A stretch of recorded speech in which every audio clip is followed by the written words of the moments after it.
The space station called Helix 7 floated in the darkness between three star systems. It was old, it was massive, and for 300 years it had served one purpose: to train the best soldiers from every species in the known galaxy. The Unified Galactic Military Academy accepted only the finest cadets. Species that had traveled between stars for thousands of years sent their young warriors here. They learned to fight together. They learned to trust each other. They learned that the galaxy was bigger than any single world. Then the humans arrived, and everything changed. Stood at the viewport of the arrival deck, watching cargo ships drift past the station's massive arms. She was 20 years old. Her black hair was pulled back tight against her head in the way military regulations demanded. Her eyes were dark and calm, watching everything, reacting to nothing. She was not tall. Among the other species on the station, she looked almost like a child. The warriors towered over her, their insect-like bodies covered in natural armor that gleamed under the station lights. The diplomats stood on four graceful legs, their long necks allowing them to look down at nearly everyone. Even the small engineers, with their 6 arms and cluster of eyes, seemed more suited to this place than she did. Was one of 12 human cadets. They were the first generation of their kind to attend the academy. Earth had only joined the galactic conquered 5 years ago, after humanity's first faster-than-light ship had stumbled into a trading route and nearly caused an interstellar incident. The galaxy had not known what to make of humans. They came from a world that other species called a death world. The gravity was heavy. The atmosphere was a dangerous mix of oxygen and nitrogen. The surface was covered in water that would poison most galactic species, and the humans themselves were strange beyond understanding. They breathed oxygen, a gas so reactive that most species used it only in carefully controlled industrial processes. They drank water in its liquid form, consuming a substance that could dissolve metal over time. Their bodies maintained a constant internal temperature, burning enormous amounts of energy just to stay alive. And they broke. Their bones could crack, their skin could tear. They bled red blood that carried iron, another reactive element, through their soft bodies. To the galaxy, humans looked like prey animals, soft, weak, fragile. Commander of the thought exactly this. He stood in the observation gallery above the training grounds, watching the new human cadets go through their orientation. His exoskeleton was the deep green of a veteran warrior from dozens of campaigns. His mandibles clicked in what his species used to show contempt. "Look at them," he said to the junior officers around him. "They move like wounded animals. No armor, no claws, no venom. How did these creatures ever survive on their world?" "Their file says they are persistence predators," one of his aides offered carefully. "They evolved to chase prey over long distances until it collapsed from exhaustion." Made a harsh sound. A survival strategy for the weak, the strike once and kill, we do not need to chase. He watched specifically. She was performing a basic fitness assessment, running on a machine that measured speed and endurance. She was not fast, she was not strong, but she did not stop. The machine kept increasing the difficulty, and she kept running. "Stubbornness is not strength," declared. "These humans are here because the conquered wanted to make a political gesture. They will wash out within one cycle, if they do not break first." He turned away from the viewport, missing the moment when the fitness machine finally reached its maximum difficulty. Kept running. Below, the other human cadets had gathered near their assigned quarters. There were 12 of them in total, 7 men and 5 women. They came from different nations on Earth, but here, those differences did not matter. Here, they were all simply humans. Their senior cadet was a man named. He was 23 years old, broad-shouldered, with a face that rarely showed emotion. He had served in Earth's military forces before being selected for the academy, and he understood something that the younger cadets were still learning. They were being watched, constantly, Everything they did would be judged, measured, and used to form opinions about their entire species. "Keep your heads down," told them during their first group meeting. "We are not here to prove anything. We are here to learn." "And if they push us?" asked a younger cadet named. He was only 19 with quick eyes and quicker hands. His expression did not change. "Then we endure. We do not fight back. We do not give them reasons to send us home. Earth is watching. The conquered is watching. We represent 8 billion people." Listen to this speech. She understood the wisdom in it. She also understood that wisdom and reality did not always agree. They had ruled the Academy's combat rankings for 200 years. They were bigger, stronger, and faster than most other species. They were also proud, and proud warriors did not like being told that new species were their equals. In the weeks that followed, the humans learned this lesson many times. Equipment would go missing from their quarters. Training schedules would be changed without notice, leaving them scrambling to catch up. Instructors who were friendly to other species would become cold and distant when humans entered the room. And the whispers followed them everywhere. Death, the other cadets called them, oxygen breathers, soft skins. Heard these words. She let them wash over her like water. Her grandmother had taught her this.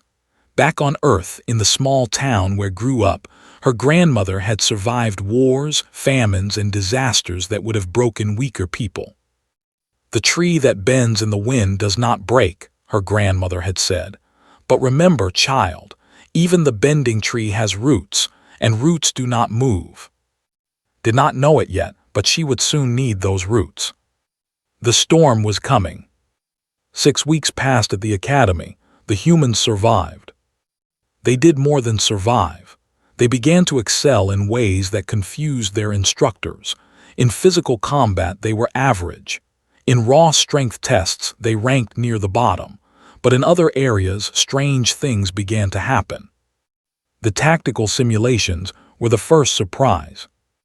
These exercises put mixed species squads into complex combat scenarios. They had to work together, communicate, and adapt to changing situations. Most species did this through biological means. The released pheromones that carried information. The used subtle color changes in their skin. The linked their nervous systems through physical contact. Humans had none of these abilities. They could not smell each other's intentions. They could not change colors. They could not share thoughts. Instead, they used their eyes, their hands, their faces. A human could look at another human across a room and know exactly what they were thinking. A small movement of the fingers could communicate an entire plan. A slight change in expression could signal danger, agreement, or warning.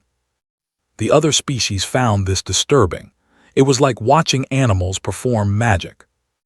Squad was assigned to Joint Training Unit 7. Her teammates were the quick young human, a named who was studying to become a diplomatic officer, and an engineer called who rarely spoke but could fix anything. They were an unlikely group. On paper, they should not have worked well together. In practice, they became one of the top-performing units in their training cycle. The reason was simple, made it work. She learned to read color changes. She learned that communicated best through diagrams and technical drawings. She found ways to translate human expressions into signals that her alien teammates could understand. And slowly, carefully, she taught them to read humans too. "Your face moved," said one day during practice. "The muscles around your eyes, what does that mean?" "I am worried," explained. "Something feels wrong about this scenario." Skin shifted to a pale blue, indicating thought. "I will trust your worry. We should be careful." This was how humans worked, not through strength or speed, but through connection, through understanding, through the simple, powerful act of paying attention to each other. Commander watched all of this with growing anger. The humans were not failing. They were not breaking. They were adapting, changing, finding ways to succeed that he had not expected. This was not acceptable. He called Sergeant to his quarters. was young for a warrior, barely into his adult molting. His exoskeleton was still bright, unmarked by battle. He was eager to prove himself to his commander, too eager. "The humans are becoming comfortable," said. "They forget their place. They forget that they are guests here, tolerated only because of politics." Clicked his mandibles in agreement. "What would you have me do, Commander?" "Remind them," his voice was cold, "remind them what they are, soft, weak prey." This was not an official order. Nothing was written down. Nothing could be traced back to, but understood what was being asked of him. The opportunity came 3 days later. Joint Training Unit 7 was running a Capture the Beacon drill in the station's massive training dome. The dome was designed to simulate different planetary environments. Today, it was configured as an urban combat zone, with narrow corridors, multiple levels, and limited visibility. Squad was performing well.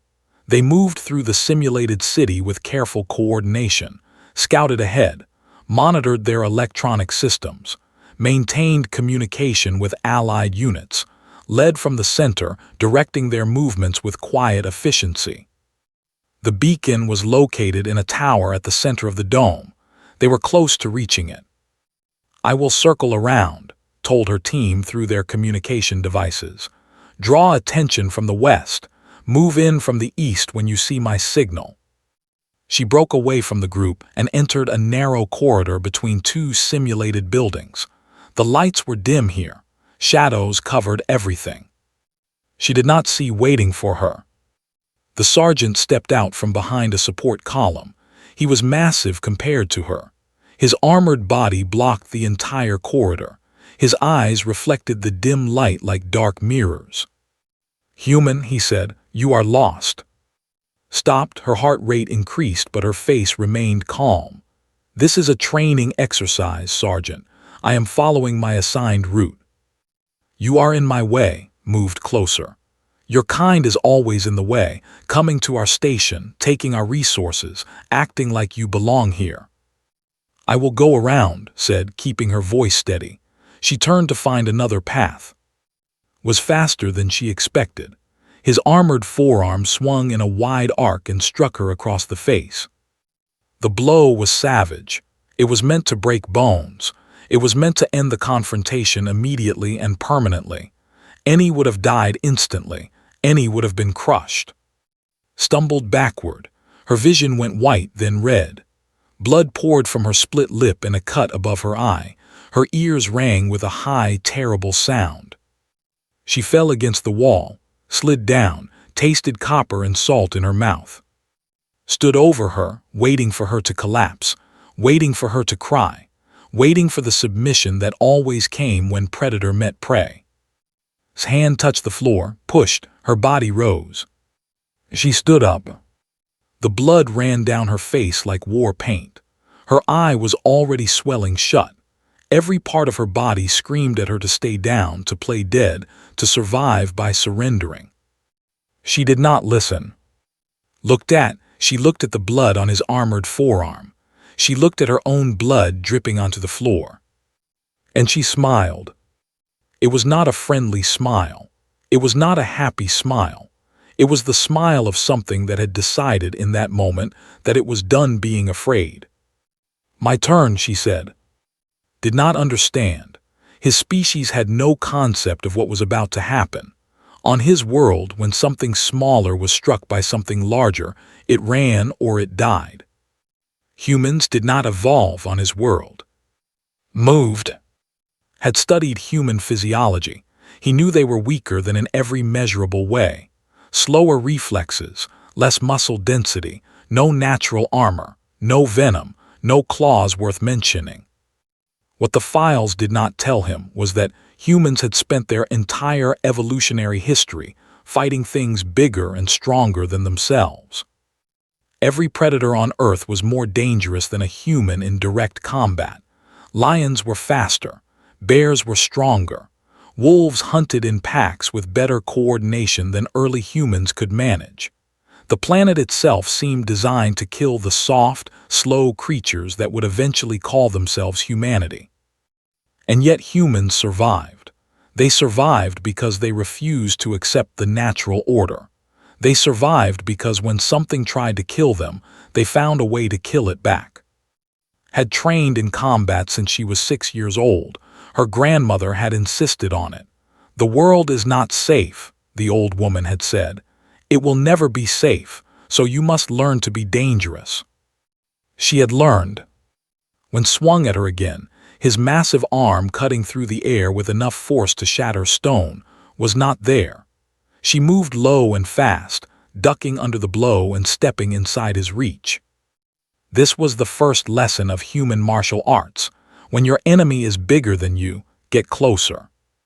Her elbow drove upward into the soft joint where his arm met his thorax. Exoskeletons were strong, but they were not solid. They had gaps, weak points, places where the armor plates connected and the flesh beneath was exposed. Knew exactly where those places were. Made a sound of surprise and pain. No one had ever struck him there before. No one had ever been fast enough to get inside his guard. He tried to grab her, his other arm sweeping around to crush her against his chest, but was already moving again, spinning behind him, her foot hooking around his ankle. The second lesson, use your enemy's strength against them, was heavy. His body was designed for power, not balance. When pulled at his ankle and pushed at his back simultaneously, his own mass betrayed him. He stumbled forward, arms reaching for support that was not there. His knee came up as he fell. It connected with his mandibles, the sensitive mouth parts that used to communicate, to eat, to sense the world around them. The impact was precise and brutal. Crashed to the ground. His body made a sound like breaking furniture as it hit the metal floor of the training dome. He tried to rise, his warrior instinct screaming at him to get up, to fight, to dominate. Did not give him the chance. She was on him before he could push himself up. Her hands found his primary arm, the strongest limb on his body, and twisted it behind his back. She locked it at an angle that his exoskeleton could not protect, applying pressure to the joint itself. The third lesson, control is more valuable than destruction. "Do not move," said. Her voice was calm, too calm. Blood still dripped from her face onto his armor. Her eye was swelling, her lip was split, and her body would be covered in bruises by tomorrow. But her voice did not shake. Tried to struggle, increased the pressure on his arm. He felt something in the joint begin to crack. "I said do not move." He stopped struggling, leaned close to his head, close enough that he could see her damaged face, her blood-filled smile, her eyes that showed no fear. "Your species evolved at the top of your food chain," she said quietly. "You were always the biggest, the strongest, the most dangerous thing on your world. You never had to learn how to fight something that could beat you." She pulled his arm slightly higher. He made a sound of pain. "We did. Everything on our planet was trying to kill us. Other predators, the weather, disease, each other. We spent millions of years learning how to survive against things that were faster, stronger, and more deadly than us." Her free hand touched his neck, finding the spot where his central nerve cluster was protected by only a thin layer of chitin. "We learned where things break. We learned how to hurt things that should not be able to feel pain. We learned that the fight is not over until one side cannot fight anymore." She pressed her thumb against that thin spot, went very still. "Your file said humans are prey animals," continued. "This is wrong. We are what prey animals become when they decide to stop running.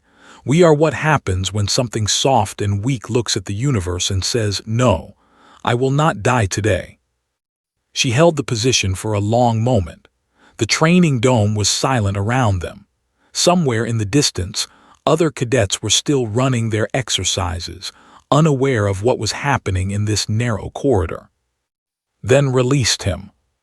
She stood up slowly, putting distance between herself and the fallen. Did not move.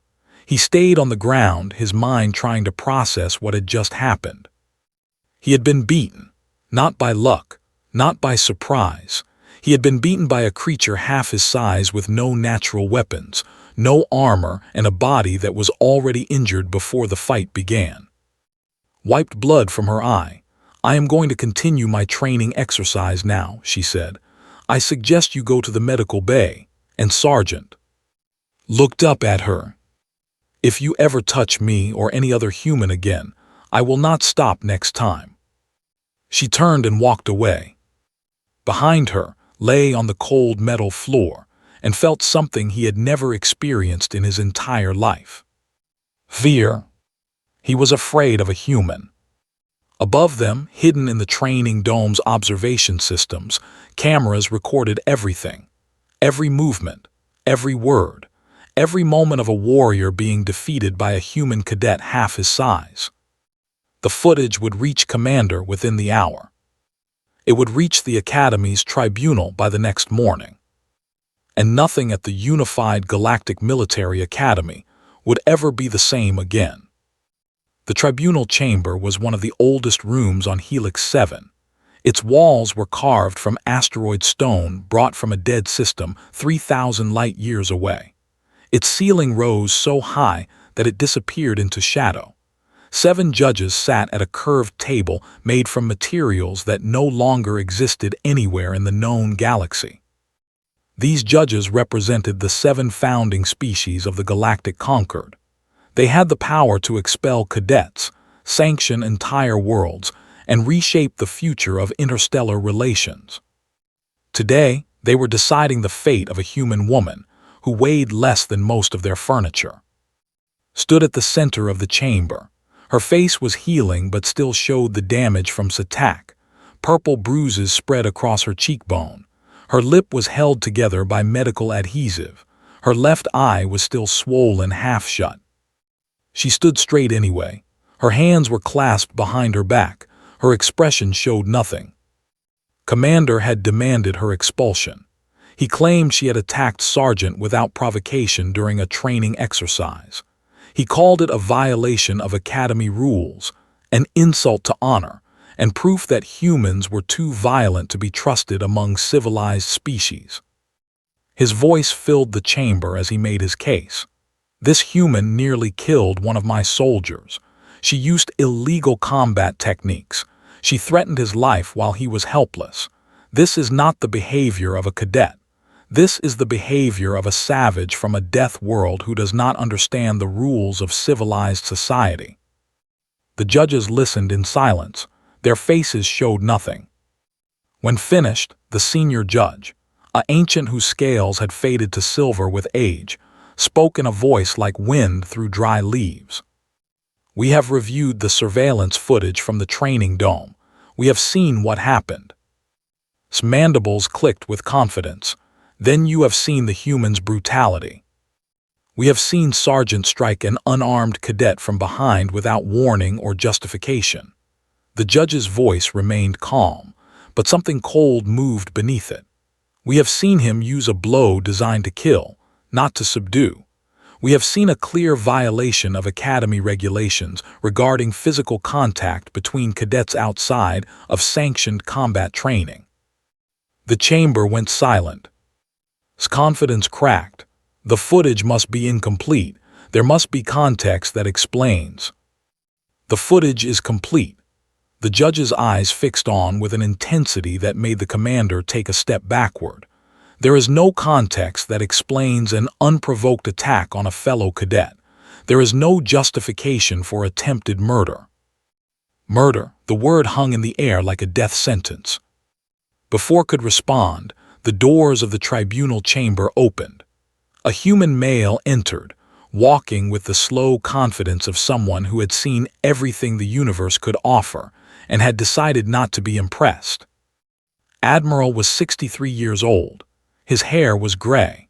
His face was lined with old scars. He wore the dress uniform of Earth's United Defense Force, dark blue with silver rank insignia that meant nothing to most of the aliens in the room. But they knew who he was. Everyone in the galaxy knew who he was. He had commanded Earth's first military vessel to travel beyond their solar system. He had negotiated the treaties that brought humanity into the Galactic Concord. He had spoken to leaders of 100 worlds and convinced them that humans deserved a place among the stars. Now he had come to speak for honored judges, he said, his voice carrying easily through the massive chamber.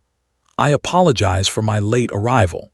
I was reviewing the same footage you have seen, and I wanted to ensure I understood what I was looking at. He walked to stand beside. He did not look at her, but his presence beside her was a statement that needed no words. Commander calls my cadet a savage, continued. He says humans are too violent for civilized society. I would like to address this claim. He touched a control panel, and holographic images appeared in the air above the tribunal. They showed diagrams of human anatomy, charts of physiological data, images of Earth's evolutionary history. My species spent 4 million years developing on a planet that was actively trying to kill us. Our world has earthquakes that swallow cities, storms that flatten mountains, diseases that can kill millions in months, and predators. He paused. So many predators. The images shifted to show ancient Earth. Saber-toothed cats, giant bears, packs of wolves, massive crocodiles, creatures with teeth and claws and speed that made humans look like easy meals. We had no armor, no claws, no venom. We were slower than almost everything that hunted us, weaker than almost everything we tried to hunt. By every measure that the galaxy uses to determine survival potential, humans should have died out millions of years ago. Smiled, it was the same smile had shown, the same smile that said, "You do not understand what you are dealing with." But we did not die. We survived because we learned to work together in ways no other species had ever managed. We survived because we developed tools that extended our capabilities beyond our bodies. We survived because when something knocked us down, we got back up. Again and again and again, until either we were dead or our enemy was. He looked directly at Cadet was struck with a blow that would have killed most species instantly. Her response was not savagery. It was survival. She used minimum necessary force to neutralize a threat to her life. She did not kill Sergeant, though she clearly could have. She chose mercy. He turned back to the judges. Humans are not violent because we enjoy violence. We are violent because we had no other choice. Our world taught us that peace is earned through strength, that safety must be fought for, and that the universe does not care about fairness. His voice softened slightly. But we also learned something else. We learned that the best way to survive is to make allies, to build connections, to find ways to live together instead of dying alone. Humanity does not want conflict with the or any other species. We want to learn. We want to grow. We want to be part of something bigger than ourselves. He placed his hand on shoulder. This cadet represents the best of what humanity can offer. She was attacked and she defended herself. She was given the chance to kill and she chose not to. If this is savagery, then perhaps the galaxy needs to reconsider what that word means. The chamber was silent for a long moment. Then the senior judge spoke. Sergeant will be removed from the academy and returned to space for disciplinary action. Commander will be censured for failure to maintain proper conduct among his troops. Cadet will continue her training with no mark against her record. The judge's ancient eyes frowned. The tribunal recognizes your restraint, Cadet. You honor your species. Bowed her head slightly. Thank you, honored judge. As she left the chamber with Admiral beside her, she felt the eyes of every species watching her. Some with fear, some with respect, some with something that might have been the beginning of understanding. The galaxy had learned something new about humans today. They were not sure yet whether to be relieved or terrified. The weeks after the tribunal changed everything. Commander retreated into silence. His reputation had been damaged in ways that would take years to repair. He still commanded his troops, but his voice no longer carried the same weight in academy meetings. When he spoke, others remembered the footage. They remembered how his sergeant had attacked an unarmed human from behind. They remembered how that human had won anyway. Was gone, sent back to his in disgrace. Some said he would never recover from the shame of being defeated by a creature he had dismissed as prey. Others said he had learned a valuable lesson about the dangers of underestimating an enemy. Did not think about him much. She had other things to focus on. The first change came slowly. A cadet approached her in the eating hall one evening, her skin shifting through colors that had learned to read as nervousness mixed with curiosity. "May I sit with you?" they asked. Looked up from her meal. "Of course." They sat down carefully, her 4 legs folding beneath her in the way her species rested. "I am called. I have been watching you since the tribunal." "Many people have been watching me since the tribunal." Skin flickered with something that might have been embarrassment. "Yes, but I am watching because I want to understand, not because I am afraid." Waited. She had learned that silence often encouraged others to speak more than questions did. "My species evolved as diplomats," continued. "We survive by reading others, understanding them, finding common ground. But humans are difficult to read. Your faces move in ways that mean nothing to us. Your voices carry sounds we cannot interpret. I thought this meant you were simple, that there was nothing complex happening behind your expressions." She leaned closer, her long neck curving so that her eyes were level with his.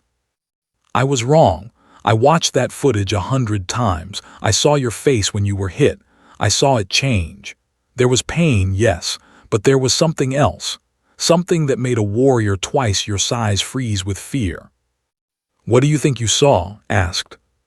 Skin shifted to a deep purple that did not recognize. "Decision. I saw you decide in that single moment that you would not lose, not that you might win, not that you would try. You decided completely that losing was no longer possible." She sat back slightly. "My species does not make decisions like that. We consider options. We weigh possibilities. We look for compromise, but you just chose, and then reality bent around your choice." Smiled. It was a small smile, soft rather than threatening. "My grandmother used to say that the most dangerous creature in any room is the one that has already decided it will not lose. She survived 3 wars on Earth. She buried 2 husbands and a son. She lived to be 97 years old, and nothing in the universe ever managed to break her." "I would like to learn how to make decisions like that," said quietly. "It is not something that can be taught," replied. "It can only be practiced. Start with small things, small choices where you commit completely, then build from there." This conversation was the first of many. Word spread through the academy that the human cadets were willing to teach. Not combat, though some came for that too, but something harder to define. They came to learn how humans communicated without words, how they built trust with species they had just met, how they adapted to situations that should have been impossible. Found herself running informal classes in the evenings. A dozen cadets from 6 different species would gather in one of the training rooms, and she would teach them exercises that humans used to build awareness. "Watch my hands," she told them, "not my face. Humans often say one thing with their mouths and another with their bodies. Learn to see both." A young named was among her students. He was from a different unit then, and he had come to her with a formal apology for his species' behavior before asking to learn. "Why do you train like this?" he asked one evening, after she had demonstrated a throwing technique that used his own weight against him for the 5th time. "Your bodies are fragile. You heal slowly. Every training injury costs you more than it costs us." Helped him back to his feet. "Because we cannot afford not to train. Your armor protects you from mistakes. We have no armor. Every mistake we make in real combat could be our last, so we make our mistakes in training where they will not kill us." Considered this. This seems like a terrible way to evolve. It was, but it made us what we are. We had to become better than our bodies allowed because our bodies were never good enough.